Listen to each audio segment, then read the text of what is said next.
Thomas, Percy, and the Coal. Thomas the Tank Engine's blue paint sparkled in the sunshine as he puffed happily along his branch line with Annie and Clarabelle. Blue is the only proper color for an engine, he boasted to the other engines. Oh, I don't know. I like my brown paint, said Toby.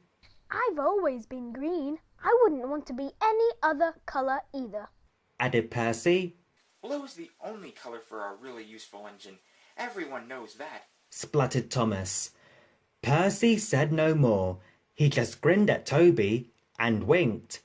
Each day, Percy brings a truck full of coal from the junction for the coal merchants at Farquhar. Next morning, Thomas was resting when Percy arrived.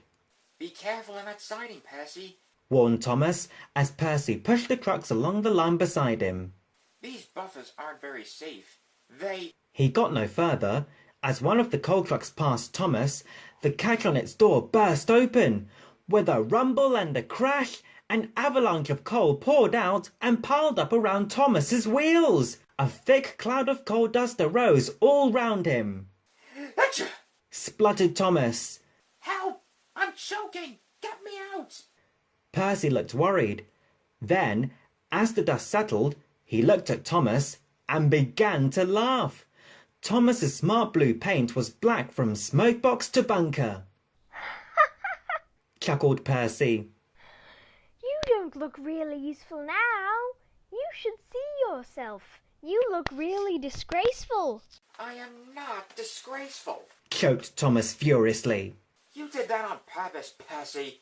Now stop your stupid giggling and get me out. But it was some time before Percy could help. The coal bunker stood behind the buffers which Thomas had said were unsafe. It was only when the coal was shovelled into the bunker that Thomas could be moved. Poor Thomas was filthy.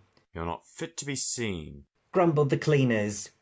It took so long to clean Thomas that he wasn't ready in time for his next train, and Toby had to take Annie and Clarabelle with Henrietta.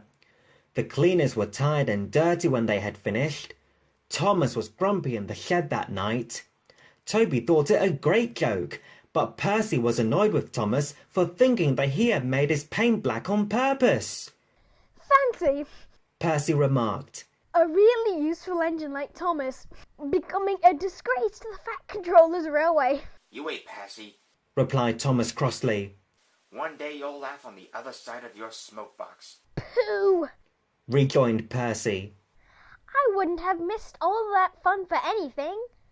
The feud worsened as time went on. Thomas thought Percy had coal dusted him deliberately, and Percy was cross with Thomas for thinking so.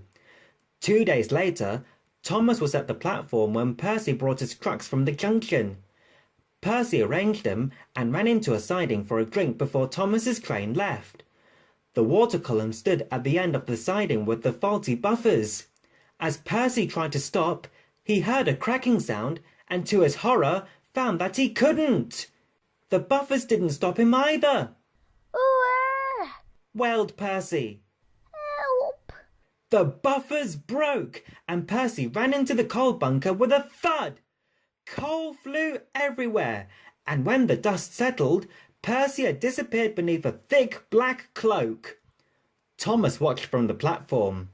As the crash died away, the signal alarm dropped and Thomas moved off, laughing as he went. Percy was furious, and he spent the rest of the day wondering how to pay Thomas out.